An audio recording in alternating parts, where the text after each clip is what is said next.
Hey y'all, it's Bethany. Welcome back to my channel, Bethany Brings Books.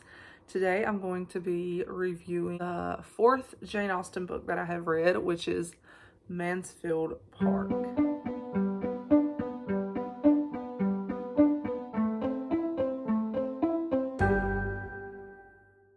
So I just finished this book this week, Mansfield Park by Jane Austen, and I wanted to do a review for it. And then also at the end, I'm going to rank the 4 Jane Austen novels that I have read so far.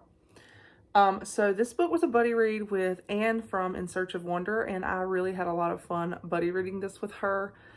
She had already read it before, and so I think it was interesting to just kind of get her perspective on the book and hear her thoughts. And I just really had a lot of fun reading it with her. And let's just go ahead and say I loved this. I loved it. I gave it 5 stars, and I feel like, we'll talk more about it later, but I feel like this is probably my favorite that I've read by her so far. It's tied with Emma for favorite, I think. We follow Fanny Price, who at a very young age is placed into the care of her aunt and uncle because her family they don't have a lot of money and they have lots of children. And so her mother's sister and her sister's husband, Fanny's aunt and uncle, they have money and a position, and I cannot remember, is he like some kind of rank? I can't remember what it is. Sir Thomas Bertram, I don't remember what he is. They make the decision to allow her to come live with them so they can kind of give her an education and provide her with a better way of life. So Fanny goes to live with them. In the first few chapters, we're introduced to Fanny. We're introduced to a lot of people. That was one thing with the book that I had to acclimate to, because at first we're introduced to so many different people in the first few chapters, and in the first, I would say the first third of the book. And so I was having to mentally remember who was who and keep track of them in my mind. But I finally got it together. So Fanny goes to live with her aunt and uncle. She has 4 cousins.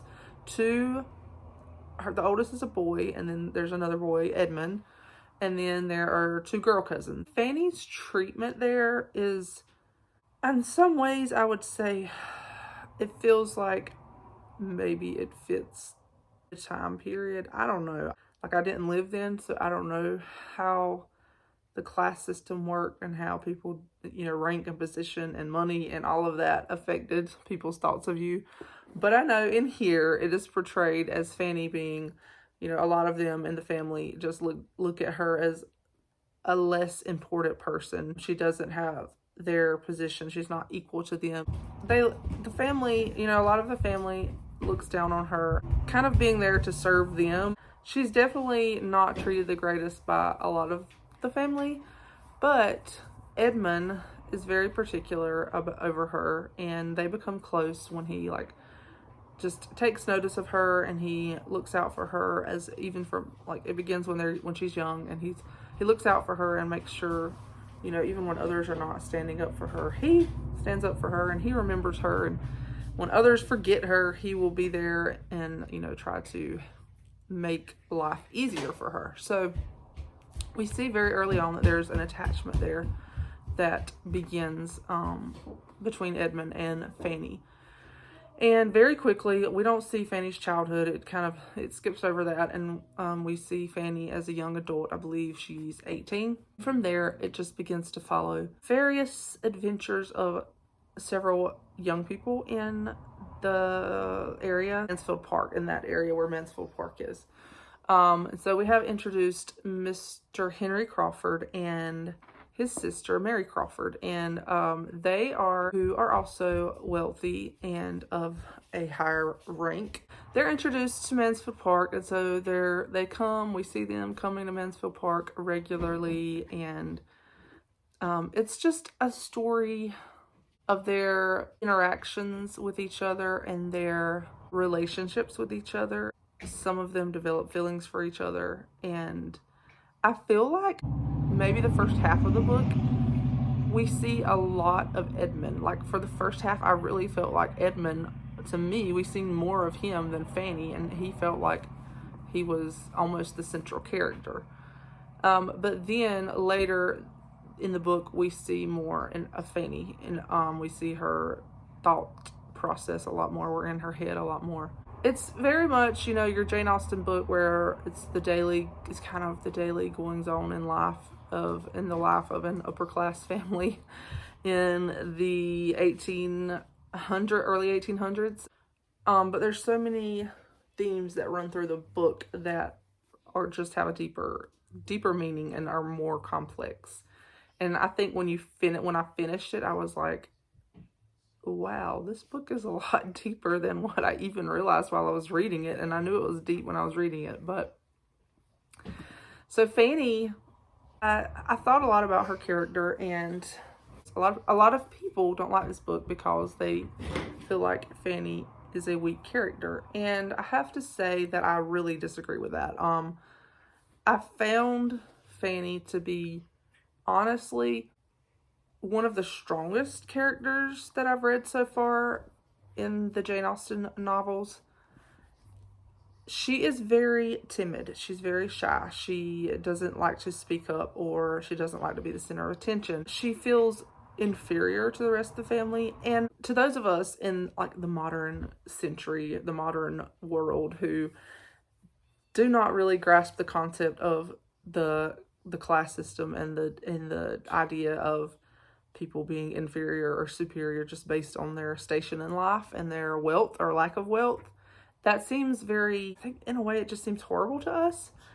But it's almost, in the book, it's almost as if it's just a recognized way of life, and like they don't think anything about it really in some ways. Like we see Fanny thinking about herself in that way, as like not deserving certain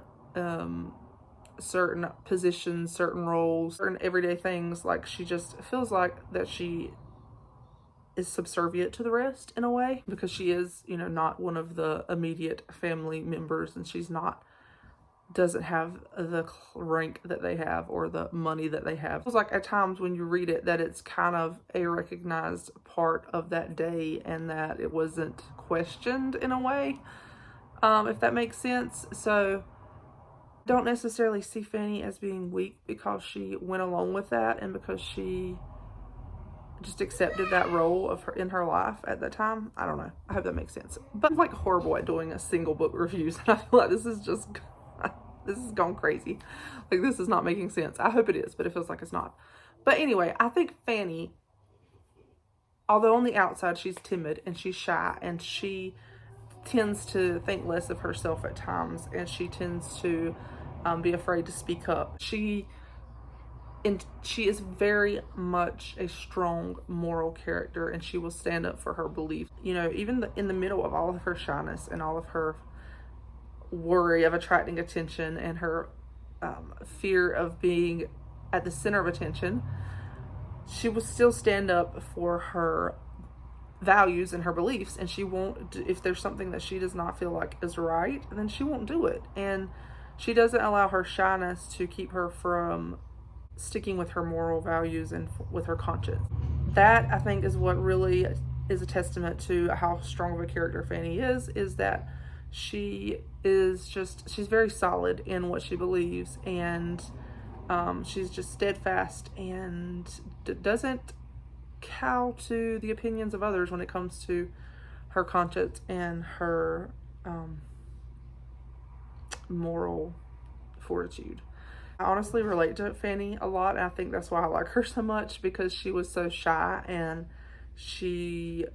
as I would read about her watching, the interactions between the other cousins and how they were talking and chatting, and how at times they would forget about her and leave her in the background, and they would go off and do other things without her and leave her alone. And I sympathized with her, because I remember feeling like that when I was a young person. I was very, very shy. I did like being in the background and not being the center of attention, but at the same time, you get kind of sad when you're completely forgotten and left lonely while your friends go do other things. So I related to Fanny.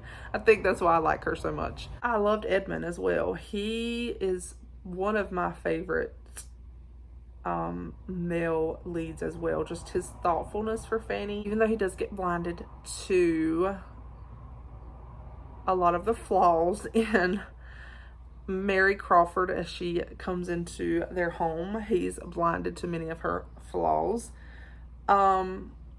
He's still always so thoughtful for Fanny. He's always thinking about her, considering her, little things that you wouldn't think he would notice. He notices, and that is just so, like, I love that.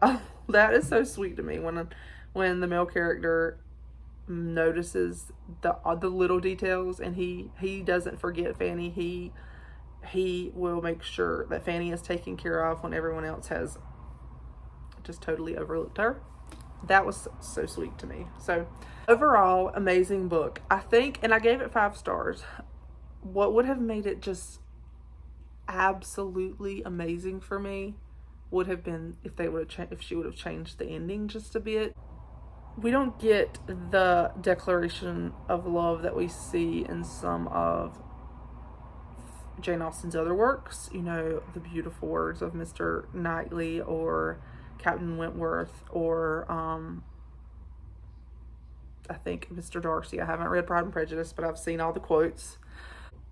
It's off page, and in a way it felt to me like she kind of tied up things at the end in a hurry, because the book is just going on, and this is happening and that's happening, and then all of a sudden everything like happens in a few chapters and resolves, and she's tying up all the ends, and it felt rushed. I wish she would have dedicated more time to that, to the ending, maybe taken out a little bit of the stuff in the middle and dedicated more time to the ending, or even just extended the ending. That's like my one complaint with it. Overall, I think it's a fabulous book. I think so many people just they don't have the proper view of Fanny. That's my opinion. I think that Fanny is just a misunderstood character. And if you can appreciate her moral strength and like her fortitude, her standing up for her beliefs, and her character as a person, then I think you can overlook the other areas that she lacks.